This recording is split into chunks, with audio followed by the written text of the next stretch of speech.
오늘부터 다시 에베소서로 돌아옵니다. 원래는 6월 전에 다 끝나야 될 계획이었는데 개인적인 사정 때문에 제가 가정에 한국에 2번을 왔다 갔다 하는 바람에 이제 다시 돌아옵니다. 그래서 오늘과 다음 주는 1장 15절로 원래 23절까지 사도 바울의 기도를 나누는데 그 중에 앞부분을 먼저 나누고 다음 주에 뒷부분을 나누려고 합니다. 한 성도를 위한 기도라는 제목으로 에베소 6번째 시간을 나누는데 15절로 17절까지 3절입니다. 우리 함께 한 목소리로 봉독하도록 하겠습니다. 다 같이 읽겠습니다. 이로 말미암아 주 예수 안에서 너희 믿음과 모든 성도를 향한 사랑을 나도 듣고 내가 기도할 때 기억하며 너희로 말미암아 감사하기를 그치지 아니하고 우리 주 예수 그리스도의 하나님 영광의 아버지께서 지혜와 계시의 영을 너희에게 주사 하나님을 알게 하시고, 여기까지입니다. 에베소 1장을 다시 오랜만에 돌아오기 때문에 에베소 전체 흐름을 좀 설명드리고 우리가 어디쯤에서 지금 말씀을 나누는 것인지 그렇게 설명을 드리는 게 좋겠습니다. 에베소서는 6장으로 구성되어 있는데 도표를 보시죠. 딱 반으로 나뉘어질 수 있습니다. 1장부터 3장까지는 우리 그리스도인 예수를 믿는 사람의 신분, 아이덴티티, 우리가 얼마나 하나님의 놀라운 축복을 받는 사람인가라는 것을 확인해주는, 그래서 빌리프, 믿음에 대한 얘기를 하면 4장부터 6장은 그 그리스도인이 된 사람들의 삶에 대한 얘기입니다. 그래서 전반부는 우리가 하나님으로부터 받은 복을 얘기한다면 후반부는 그 복이 세상을 향해서 흘러나가게 되는 그런 내용을 소개하고 있습니다.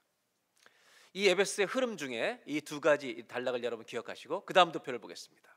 그렇다면 이 그리스도인의 신분 가운데 우리에게 온 가장 큰 첫 번째 축복 있잖아요. 이 축복의 핵심은 구원인데 이 구원은 어떻게 오는가? 마치 조직 신학을 설명하는 것처럼 사도 바울은 우리에게 주신 이 구원이 성부 하나님의 선택하심과 성자 예수 그리스도의 그 대가를 지불해서 우리를 대속해 주시는 피의 값을 지불해 주신 희생과 그 다음에 우리 구원을 우리가 보장하는 게 아니라 성령님이 인쳐서 보증해 주시는 성부 성자 성령님의 완벽한 역사를 통해서 주어진 구원을 우리가 안다면 우리가 그분을 찬송하는 게 마땅하지 아니하냐. 아멘이죠? 이 얘기를 하는 것이 에베소서라는 것입니다. 그래서 이 구원은 실제로 우리 인생의 시간의 역사 속에, 삶의 역사 속에 3단계로 설명이 될 수 있는데 그 다음 보실까요? 우리 구원이라고 하는 것은 예수를 믿는 순간 죄의 심판 속에 영원한 형벌에 들어갈 우리들이 예수를 믿는 순간 의롭다함을 받는, 보혈의 공로로 의롭다함을 받는 칭의의 역사가 일어나는데 이것은 즉각적으로 예수 믿는 순간에 일어나는 일인데 이것은 어디로부터 구원을 받느냐? 죄의 심판, 정죄로부터 우리는 구원받는, 그래서 지옥에서 영생으로 천국으로 바뀌는 역사가 예수 믿는 순간에 일어나는 구원이다. 그렇다면 이 구원을 받은 성도들이 이 땅을 사는 동안 아직도 부족함이 많아서 여전히 존재하는 실존하고 있는 죄와 싸우며 살아가는데 그 죄와의 관계에서는 progressively, 점진적으로 죄의 권세로부터 우리가 노임을 받는, 옛날에 주님을 모를 때는 내 마음대로 살았지만 예수를 믿고 나니까 성령이 내 안에 계시니까 죄와 싸우는 선한 싸움을 싸우니까 과거보다는 점점 죄가 줄어가는 그런 삶을 사는 성화의 과정이 그리스도인들에게 따라온다는 것입니다. 이거는 분리된 게 아니라 구원받은 칭의 안에 있는 선물이라는 것입니다. 태어나면 잘한다는 것이죠. 그리고 더 놀라운 것은 우리가 주님 나라 들어가는 날, 내 인생이 마치는 날 글로리피케이션, 영화가 일어나서 궁극적으로 어디로부터 구원받냐? 죄의 실제로부터, 죄의 역사 자체가 우리에게 더 이상 절대로 영향을 끼치지 못하는, 그래서 우리가 구원을 이해할 때 이걸 이해합니다. 예수님이 다시 오시는 날, 하나님의 영광의 날에 우리가 참여하는 날 모든 죄의 권세는 끝장이 날 줄로 믿습니다. 그래서 우리가 믿음의 선한 싸움을 왜 싸워야 되느냐? 죄와 넘어질 때가 많이 있지만 여전히 우리가 이 죄와 싸워야 되는 것은, 구원은 죄가 끝장나는 것입니다. 그래서 구원은 칭의만이 구원이 아니라 영화라고 하는 완전한 주의 나라에 들어가서 영생을 누리게 되는 것까지가 하나님이 믿는 자에게 주신 전체의 구원이라는 것을 우리가 깨닫고 날마다 하나님을 찬송하며 사는 저와 여러분들이 되시기를 바랍니다. 이것이 1장의 설명들인데 그렇다면 1장의 흐름은 어떻게 하는가 보겠습니다. 저는 1장을 1절부터 끝까지 23절까지 보면서 제일 중요한 거를 정리하라 그러면 딱 3가지를 정리해 드리고 싶어요.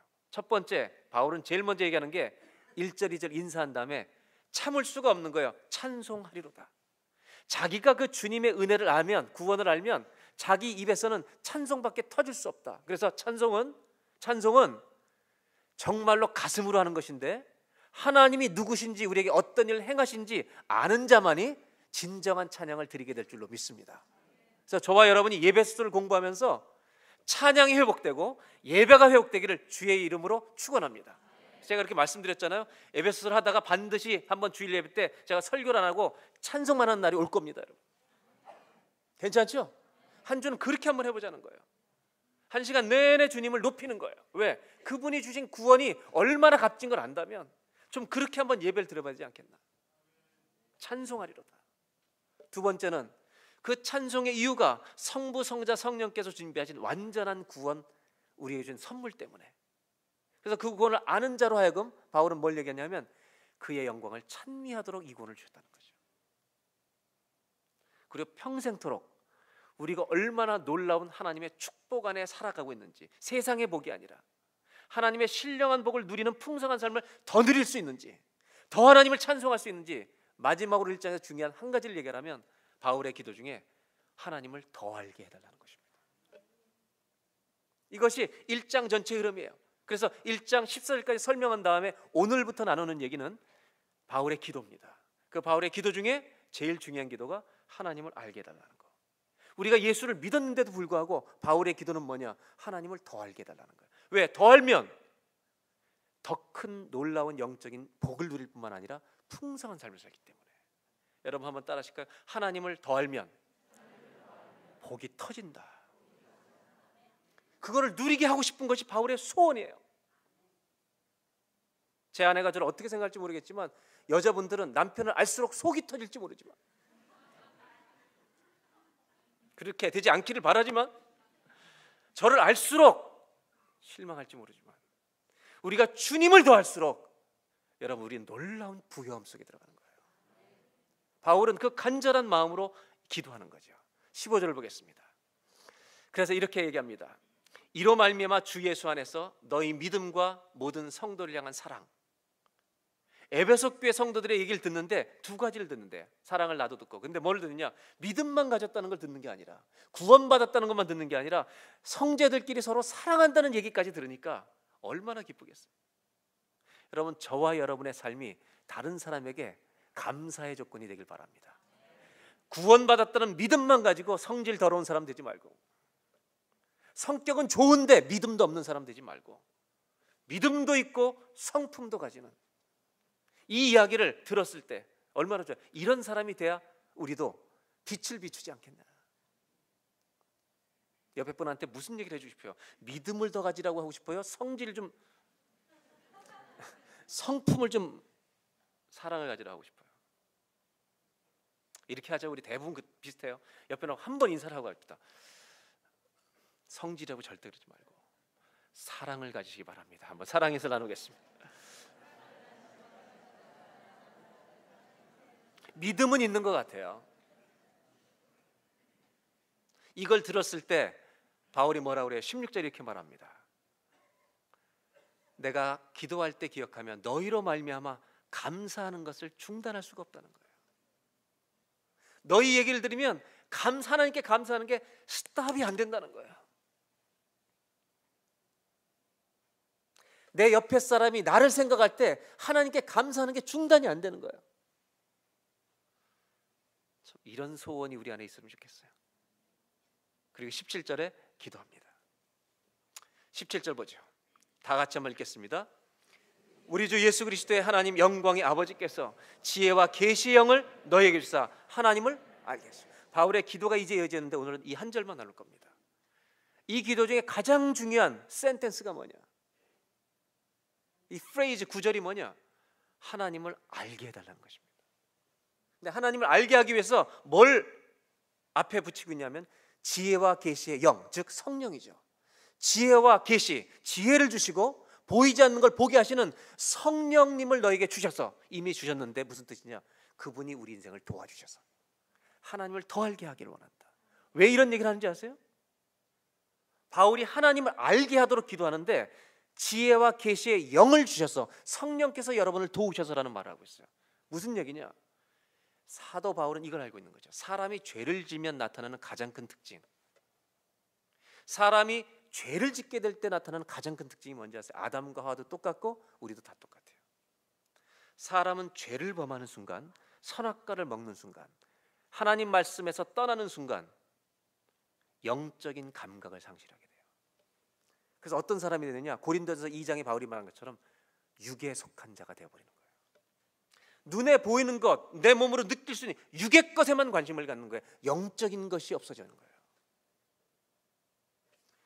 여러분, 음악이라고 하는 것은요, 음악적인 대화, 음악에 대한 대화를 나누면 음악적인 지식이 있어야 대화가 되는 거예요. 음악도 모르는 사람한테 피아노, 클래식을 자꾸 들려주면 못 들어요. 트로트가 낫지. 근데 그 음악을 듣다 보면 음악적인 대화를, 지식을 가진 사람을 통해서 도움을 받으면 아, 이 피아노를 치는데 이렇구나. 그래서 사실 오늘은 여러 가지 이 클래식을 좀 들려드리려다가 오늘 시간이 부족해서 생략한 거예요. 무슨 얘기냐?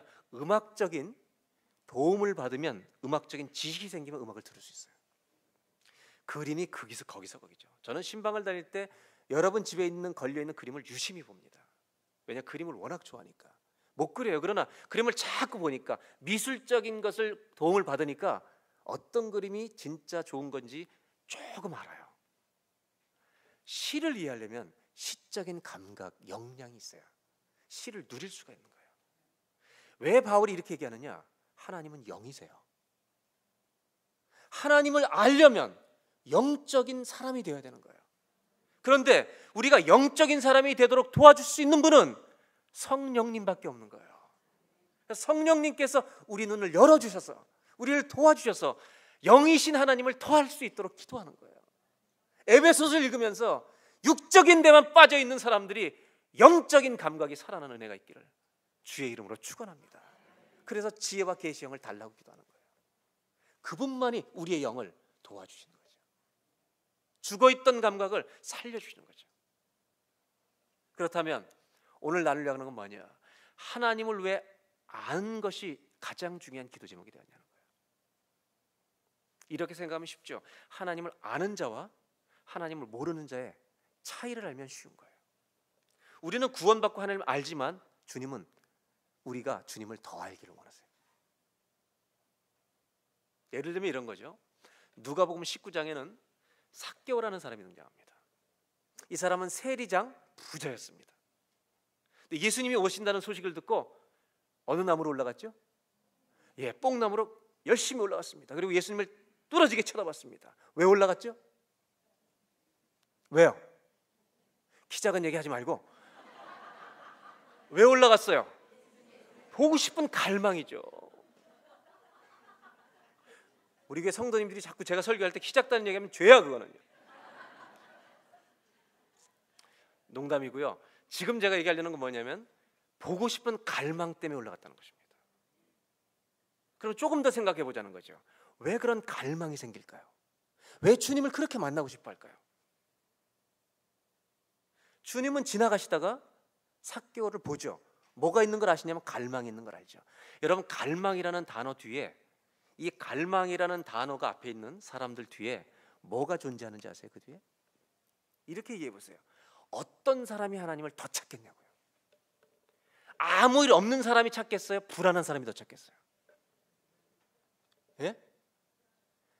삭개오가 뽕나무 위로 튀어 올라간 이유는 그의 갈망 뒤에 자기도 알지 못하는 불안이 존재했다는 거예요, 여러분. 부자가 됐는데 불안과 두려움을 떨쳐버릴 수가 없는 거예요. 이 이유 없는 불안과 두려움. 성경은 뭐라고 얘기하는지 아세요? 이게 창세기부터 계시록까지 성경 전체에 흐르고 있는 인간에 대한 진단이죠. 삭개오는 하나님의 말씀을 따라 살아간 사람이 아니에요. 돈이라고 하는 것을 벌기 위해서 민족을 버리고 자기 인생을, 자기가 주도권을 가지고 집요하게 살아온 사람이에요. 벌었어요. 성공했어요. 그런데 불안과 두려움이 떠나지 않는 거죠. 성경이 얘기하는 인간에 대한 진단이 이거죠. 모든 사람은 내가 내 인생을 주관하고 살면 반드시 불안이라는 결론에 도달한다는 거예요. 내가 내 인생을 주도하는 한 불안과 두려움은 떠나지 않아요. 어떤 사람들은 이게 어디서 왔는지도 몰라요. 죽는 날까지 계속되는 거예요. 예수님은 삭개오의 갈망만을 본 것이 아니라 저 사람 안에 있는 그 갈망 뒤에 있는 저의 불안과 두려움, 부자인데도 그걸 보시고 보통 사람들에게 하지 않았던 표현을 하십니다. 지나가시다가 수많은 사람들이 있는데 삭개오를 보시고 누가복음 19장에 예수님이 제일 처음 하신 말 여러분 다 아는 말이에요. 뭐라고 그랬습니까? 여러분이 대답해 보세요. 삭개오야 내려와라. 그 사이에 단어가 또 하나 있죠. 속히 빨리 내려와라. 그런데 제가 독특한 표현이라고 하는 건 이런 것입니다. 삭개오라고 불렀을 때 삭개오가 자기 이름을 부른 거잖아요. 놀랬겠어요? 침착했겠어요? 제가 이걸 왜 특별하다고 말씀하는지 아세요? 소경 바디메오가 그렇게 소리소리 쳤건만 바디메오야 오라고 얘기하시지 않았습니다. 저를 데려오라. 혈루병 앓던 여인이 12년의 병이 기적적으로 끝났을 때도 그 혈루병 여인의 이름을 부르시지 않고 누가 나를 만졌냐고 돌아보셨습니다.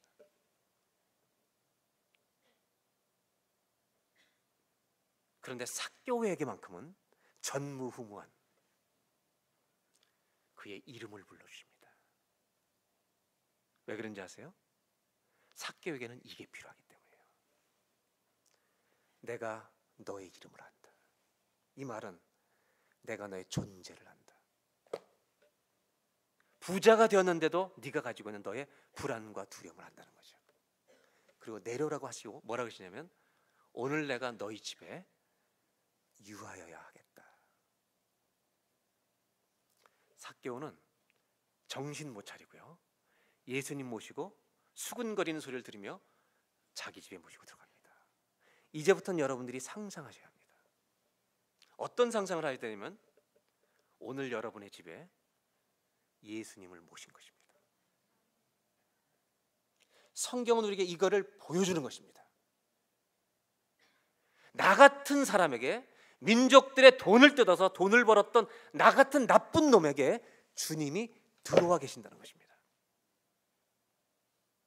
그리고 삭개오는 단 한 번도 맛보지 못했던 것을 그날 체험하게 됩니다. 상상하십시오. 삭개오의 집에 예수님이 앉아 계신 것입니다. 불안할까요? 평안할까요? 그동안 뭔지 모르는 이 불안과 두려움이 여전히 지속될까요? 아니면 기쁨과 평안이 충만해질까요?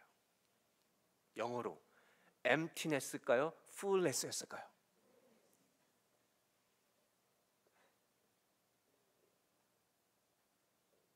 한 번도 삭개오가 돈을 가져도 누려보지 못했던, 세상이 알지 못하는 나 같은 죄인의 집에 주님이 함께 거하시는 것을 맛보아 알게 된 거죠. 주님이 나 같은 사람을 이렇게 사랑하시고 내 말에 귀 기울여 주시고 응답해 주신다는 것을 알게 된 거죠. 여러분, 뭘 성경은 말하고 있어요?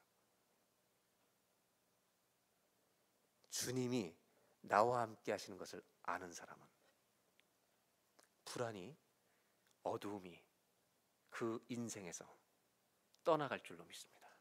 뭐가 들어와요?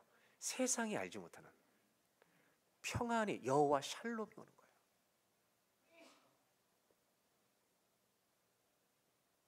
여러분, 이것을 아십니까?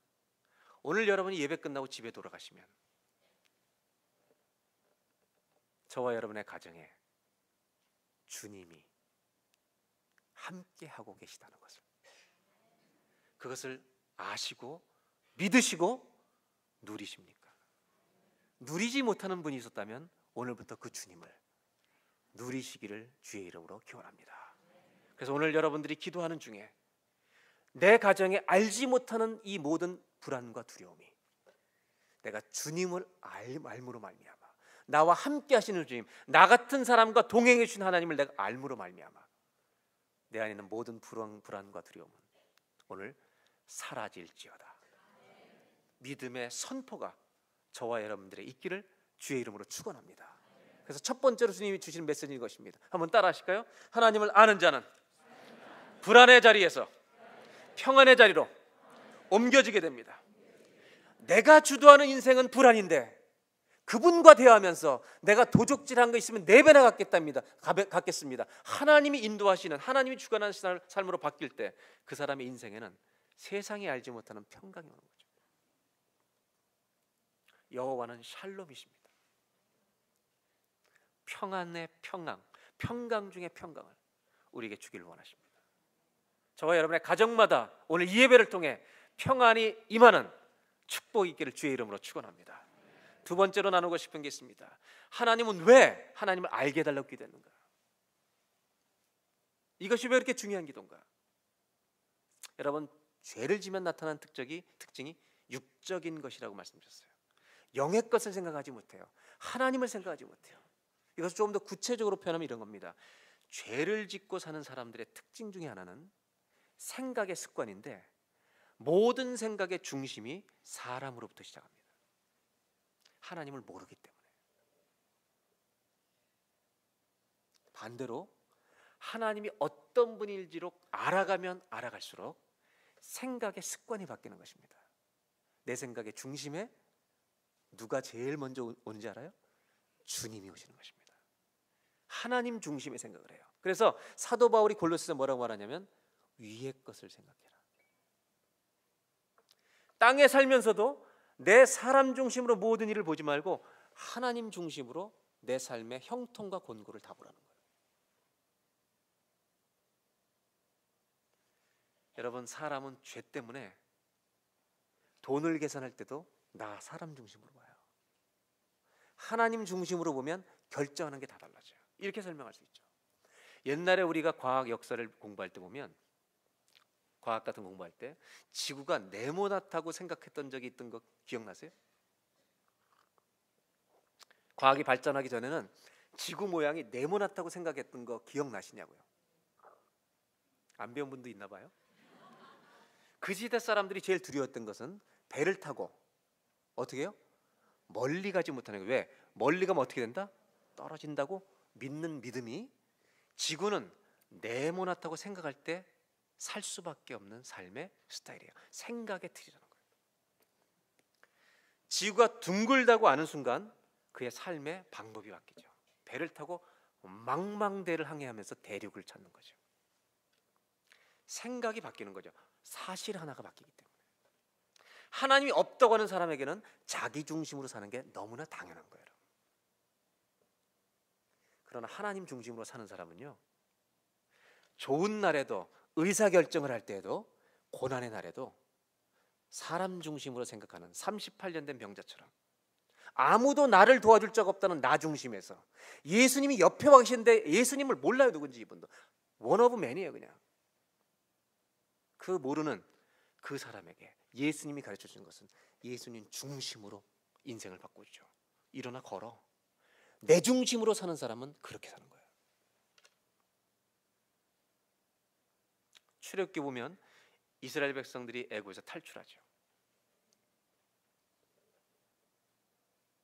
그리고 기적을 맛보면서도 원망을 하죠. 가장 큰 어려움에 처음 직면했던 게 홍해바다죠. 홍해바다 직면했을 때 사람들은 다 자기 중심이죠. 사람 중심. 그래서 14장 12절에 출애굽기 이렇게 말합니다. 한번 보실까요? 우리가 애굽에서 당신에게 이른 말이 이것이 아니냐. 이르기를 우리를 내버려두라. 지금까지는 잘 나와놓고 고난을 당하니까 홍해바다 앞에 뒤에 애굽이 쫓아오니까 애굽 사람을 섬길 것이라 하지 않았느냐. 애굽 사람을 섬기는 것이 광야에서 죽는 것보다 낫다. 이 사람들의 모든 중심은 지금 고난 가운데 자기들이죠. 나를 이렇게 만든 게 원망인 거죠. 그때 하나님을 볼 줄 알았던, 아니 하나님을 알았던 모세는 이렇게 말하죠. 다 같이 한번 읽겠습니다. 시작. 모세가 백성에 이르되 너희는 두려워하지 말고 가만히 서서 여호와께서 오늘 너희를 위하여 행하시는 구원을 보라. 너희가 오늘 본 애굽 사람을 영원히 다시 보지 아니하리라. 뭐라고 얘기해요? 이 홍해바다, 우리 어려움을 당하고 있는 우리가 중심이야. 이 상황 속에서도 여전히 우리 생각의 중심은 누구여야 된다? 하나님이어야 된다. 그리고 여호와께서 오늘 어떻게 행하신지 보라는 거예요. 그래서 시편 46편 10절에 우리가 잘 아는 구절이 있습니다. 이르시기를 너희는 가만히 있어. 어떤 상황에서든지 어떤 일 앞에서든지 내가 하나님 됨을 알지어다. 이 하나님은 문나라 중에서 높임을 받으리라. 여러분, 우리가 하나님을 정말 알면 어떻게 될까요? 사도 바울은 이것을 성도들이 알기를 바랬던 거예요. 그게 뭐냐면 생각의 습관이 나 중심에서 하나님 중심으로 전환되는 거죠. 여러분은 한 주간 동안 생활하실 때 생각의 중심이 누구입니까? 왜 사도 바울이 그렇게 하나님을 알게 해달라고 기도하느냐? 생각의 중심이 결정할 때마다 하나님이 어떻게 생각하실까라고 하는 주님을 아는 사람은 가장 먼저 그것을 생각하는 습관을 가지게 된다는 거죠. 그래서 모세처럼 낙심하는 자리에서도 주님을 바라보게 하는 예배자가 되는 거죠. 한번 따라 하실까요? 하나님을 아는 자는 낙심의 자리에서도 예배하는 자가 됩니다. 오늘 이 예배 나온 분들은 오늘 예배하시기를 바랍니다. 놀라지 마세요. 이분들 나오는 거 무슨 얘기냐면 여러분 가운데도 우리가 어떤 상황과 어려움이 있더라도 고난 가운데도 주님을 예배할 수 있는, 왜? 주님이 중심이니까. 그런 오늘 예배가 되면 좋겠습니다. 오늘 그런 주님을 한번 찬송해 보실랍니까? 여러분 가운데 혹시라도 아직도 어려운 문제나 고난 때문에 자꾸 고난과 내가 중심이 잃었다면 지금 이 예배를 통해서 주님을 예배하는 자리로 한번 다 가시기를 바랍니다. 한번 찬양할까요? 너희는 가만히 있어. 너희는 가만히 있어. 주가 하나님 맹활지어다. 열방과 세계 가운데 주가 높임을 받으리라. 너희는 가만히 있어.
성경 말씀이잖아요. 이게 너희는 가만히 있으려잖아요.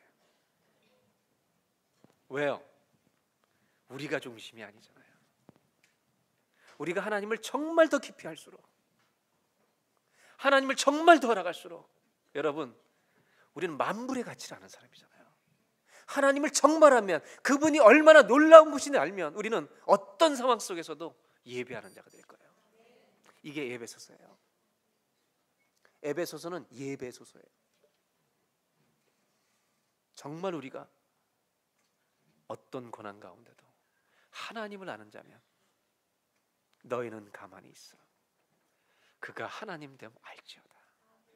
그러니까 모든 열방 중에서 높임을 받으리라. 전 우리 성도님들이 하나님을 더 우리가 깊이 알아서 낙심해야 될 때 찬송과 예배가 터지는 주님을 아는 자가 되시기를 주의 이름으로 축원합니다. 하나님이 우리를 얼마나 사랑하시는지 알면 그렇게 안 할 수가 없죠. 마지막으로 하나 더 나누고 싶은 게 겁니다. 왜 바울은 하나님을 알게 해달라는 기도를 그렇게 간절히 하는 것일까? 이 기도는 에베소 교회를 위한 기도이지만 이렇게 들으셔야 돼요. 나를, 우리 각 사람, 우리 한 사람 한 사람을 위한 기도다. 왜? 성령님이 우리를 위해서 이 기도를 하고 계시는 거예요. 왜 그렇게 하나님 아는 게 중요할까? 어떻게 이것을 우리 삶 속에 적용하는 것일까? 이렇게 좀 쉽게 설명드릴 수 있을 것 같아요. 저는 한국을 방문하면서 점점 한국이 좋아져요. 이제 20년 다 돼가니까 제가 여기 올 때 만으로 34이었어요. 이제 올해 만으로 53인 거예요. 제가 이제는 젊기만 한 건 아니죠. 그죠? 중년이에요, 장년이에요? 중년. 일부 예배 때는 어떤 분이 아직 젊다고 얘기를 해주더라고요. 어떤 분이. 그래서 제가 그랬어요. 성질이 젊다는 거겠죠. 근데 한국을 가면 옛날에 이렇게 막 가게 가면 물건 살라고 줄 서 있으면 앞에서 막 손이 막 나오잖아요. 이렇게. 근데 그게 처음에는 5년 됐을 때는 막 너무 짜증나는데 지금은 그것도 좋아요. 아, 이게 우리나라지, 맞아. 옛날 추억을 되새기면서 나도 경쟁을 하고 막 내보고 다 좋아요. 강원도 횡성을 가보면 그 산세도 좋고 로키보다 아름다운 것 같아요. 왜냐하면 우리 집 같아요. 로키는 삼촌 집 같고.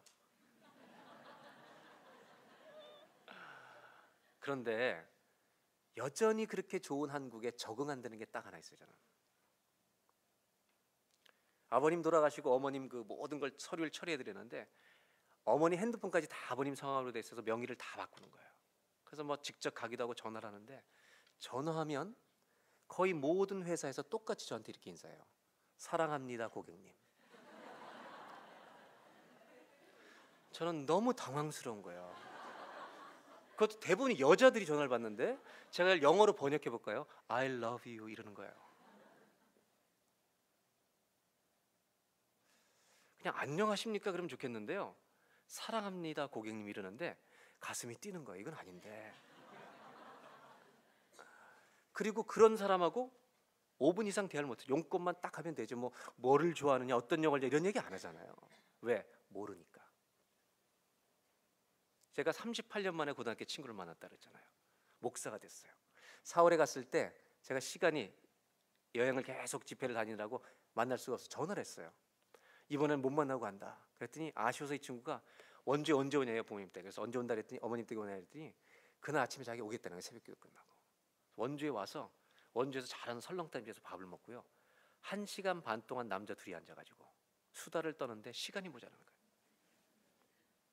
그날 저녁에 제가 원주에 있는 한 교회에서 그 스몰 그룹을 좀 갱신하는 게 필요하다고 장로님이 부탁을 하셔가지고 그 목사님들하고 한 30명 모여서 그걸 좀 나누려고 하는데 그걸 듣더니 집에 갔다가 여주에 갔다가 저녁 때 와이프 데리고 와서 그걸 또 참석하겠다는 거예요.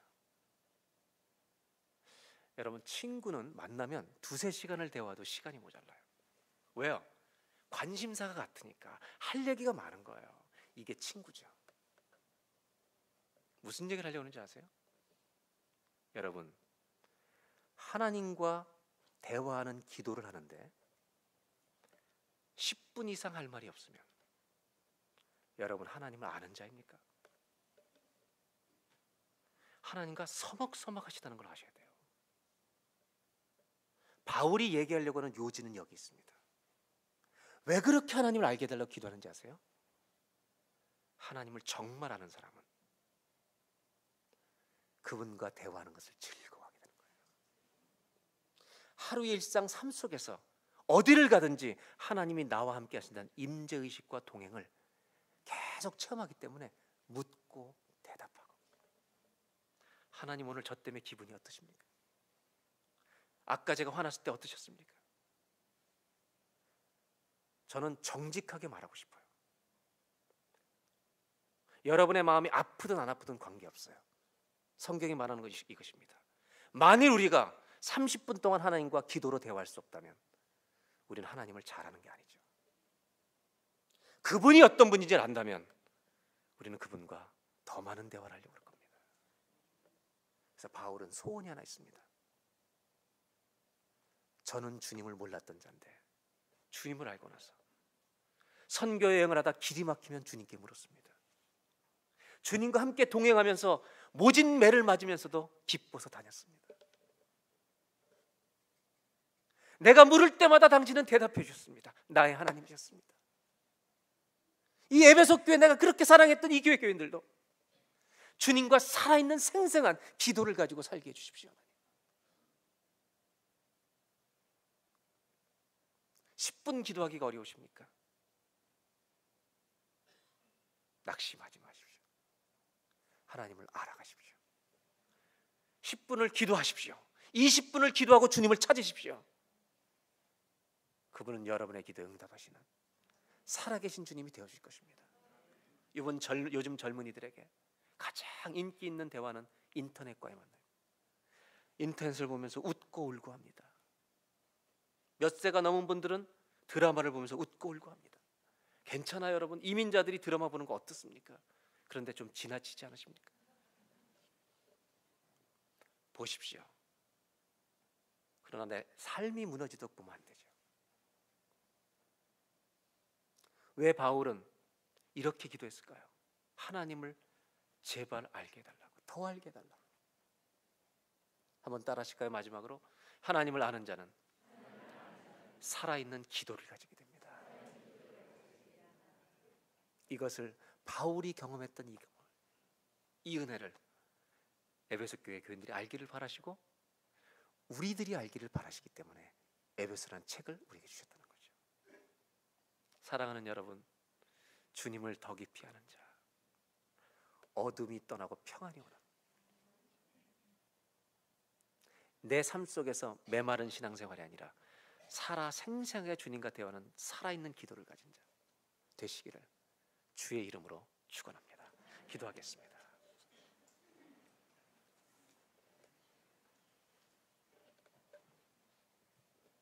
여러분 좀 부탁하겠습니다. 주님과 살아있는 대화, 기도가 없는 분이 있다면 이렇게 기도하시지 않겠습니까? 두 손을 가슴에 대고, 성령님, 내 기도를 회복시켜 주십시오. 주님과의 생생한 대화를 회복시켜 주십시오. 주님을 몰라서 우리의 기도가 죽어가고 있습니다. 하나님, 주님이 누구신지 몰라서 하나님 10분 기도하는 것도 어렵습니다. 하나님, 왜 이렇게 서먹서먹해졌습니까? 세상은 그렇게 하는데 주님을 모르는 자가 되었습니다. 하나님, 주님을 알게 하여 주십시오. 낙심의 상황 속에서 사람 중심으로 사는 분이 있습니까? 그분들은 주 앞에 이렇게 기도하십시오. 하나님, 그 자리에서 주님 보는 예배자가 되게 해달라고. 너희는 가만히 있어, 내가 하나님 좀 알지어다. 이 시간 다 같이 한번 합심해서 기도할 때 우리의 예배가 살아나도록, 우리의 기도가 살아나도록, 우리의 믿음이 살아나도록 하나님을 더 아는 자, 그래서 그 주님으로부터 말미암아 내 인생의 모든 불안과 두려움, 어둠이 다 떠나가게 하여 주옵시고, 주의 평안으로 우리 가정마다 가득 채워지는 삭개오의 집안에 임했던 그 평안이 오늘 우리에게 임하게 하여 주시옵소서. 예수 그리스도와 동행하는 이 축복을 아는 자 되어 우리 가정의 모든 불안과 두려움은 사라질지어다 기도로 선포하는 예배가 되길 원합니다. 다 같이 기도하겠습니다. 하나님, 하나님을 더 알게 하여 주옵소서. 그래서 우리에게 주신 그 신령한 복이 얼마나 큰 것인지 누리는 자가 되게 하여 주옵소서. 내가 인생을 주도하면 불안과 두려움밖에 남지 않습니다. 이유도 모르는 불안이 지배합니다. 그러나 삭개오의 집에 주님이 들어가신 그 순간에 세상이 알지 못했던, 단 한 번도 경험해 보지 못한 평안이 삭개오의 마음을 덮어버리기 시작했습니다. 하나님, 이 평안이 오늘 예배를 통해 우리 가정마다, 가정의 자녀들 가슴마다 임하게 하여 주시옵소서. 모든 불안과 두려움은 주님을 아는 우리들 믿음으로 말미암아, 그 예수 그리스도의 함께 하심으로 말미암아 우리 가정에서 사라질지어다. 주여, 이 은혜를 부어 주옵소서. 예수님의 이름으로 기도합나이다. 두 손을 가슴에 모으고 주님께 기도하겠습니다. 하나님, 주님을 더 알게 하여 주옵소서. 그래서 불안과 두려움 속에 사는 자들이 아니라 나 같은 자의 집에 함께 하시는, 인생에 함께 거해 주시는 주님을 알므로 말미암아 평안이 충만히 임하는 가정 우리 자녀들이 되게 하여 주옵소서. 하나님을 더 알게 해주셔서 종교적인 기도가 아니라, 죽어있는 기도가 아니라 하나님과 생생한 살아있는 기도를 간직하고 살아가는 은혜와 축복의 사람들이 되게 하여 주옵소서.